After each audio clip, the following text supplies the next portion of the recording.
and I have the privilege of having an expert here, of having Mr. Michael Robert Long, aka Mike. Mike, welcome to the show. Thank you, Ben. For those of you who don't know, Mike is a water specialist. He studied an MBA from Hamilton University in the United States, but he's gone down the road for his passion of water. Mike, what is the general standard quality of water worldwide? And and my second question leading into that is, how do you compare the developed countries to the not so developed countries in terms of water measurement? Water is tremendously different everywhere you go. Right.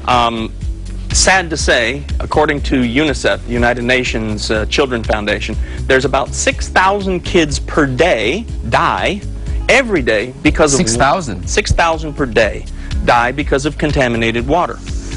Fortunately for most of us, developing and developed nations, the water that we consume can be called safe.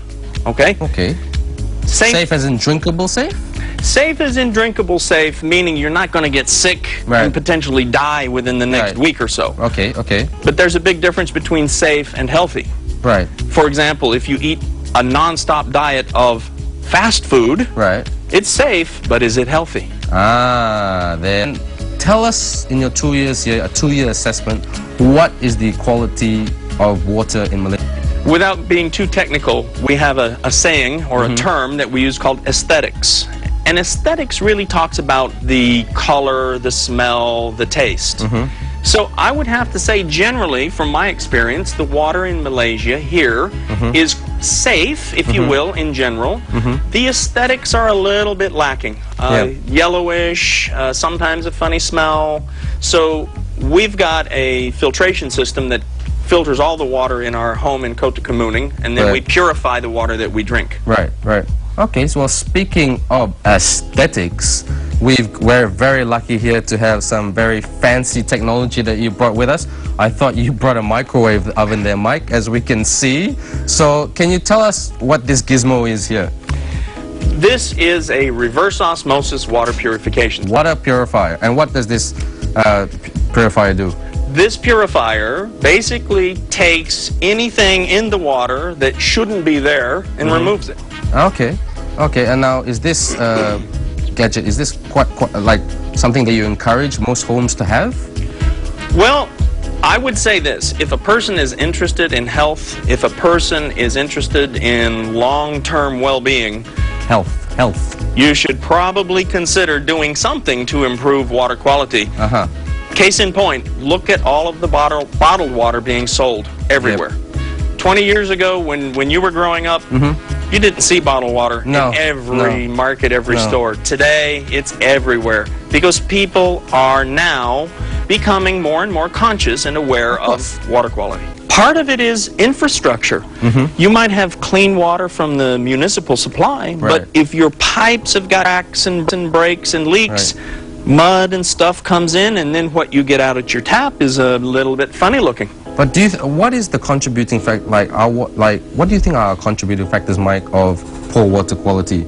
Is it because of the environment that we live in? Is it the overuse of technology? I mean, generally speaking, water quality worldwide has declined dramatically over the last few decades.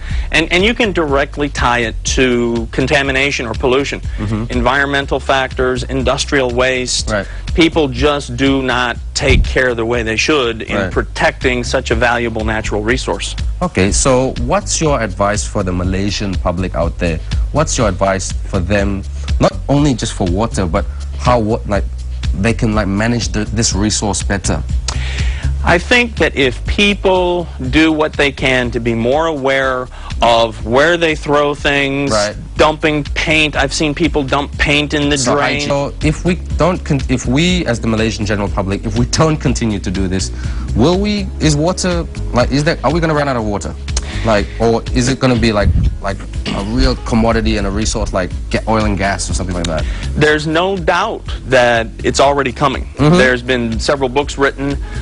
There's a lot of people who are quite concerned that there are going to be major wars fought over water, because water is becoming a very, very precious commodity, as opposed to it used to be just it was everywhere, it was free, you didn't think about it. No, it didn't. And like most Malaysian people, what they're doing now is that they're just taking some water and boiling it, and that thinks boiling the water will sort of get rid of all the bacteria, but that's not the case, is it? Well, boiling water will kill microorganisms. It will kill bacteria, it will kill virus. But there's so many things in water now that are quite dangerous. Lead, mercury, other heavy metals, nitrates from fertilizer. All of these things cannot be removed by boiling. So you run the risk in boiling of consuming all of those other contaminants, although you've made it safe from a microbiological standpoint. Like, how much would an average Malaysian, like if they were going to put this into their household, you know, not just in the implementation phase, but the management, getting someone to look at it, the cleaning, the maintenance, all of the above, you know? I mean, what are we looking at in terms of our checkbook and budgets? Well, I would say, and let me answer this indirectly, I would say that it would cost you far, far less than the average smoker spends on cigarettes. And the health of the human body is directly dependent upon the quality of the water that they consume. Our bodies are 2/3 water, so it just stands to sense. Yes, our body is 2/3 water. And what is the average number of glasses of water that a person must have, Mike, before they get their day going? You should drink at least 8 glasses of water. That doesn't include tea, coffee, or the other things. 8 glasses of water. Personally, I drink about 3 or 4 liters. Okay, 3 or 4 liters, my God. That you must be a very well hydrated man. But last question, Mike, before we go to the break, because we're just running out of the time. This is such an interesting topic. These filters, give us a bit of a price range so we can sort of educate the public, like what's the cheapest to the most expensive, and not jeopardizing on quality. Wow. Ben, let me be as straight as I can be. Be straight. Okay. Be straight. You asked me the cheapest to the highest. Yes. But versus quality, though. Okay. Quality. Transportation. What's cheaper, a bicycle or a BMW?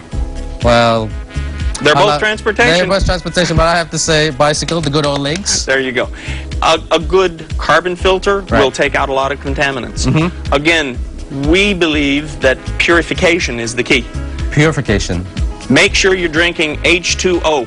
That's what water is. H2O. H2O. Okay. Nothing more, nothing less. Okay, so Mike, our expert, has spoken. Drink H2O, and it's all about the quality. But we're just going to go for a short break right here on The Breakfast Show.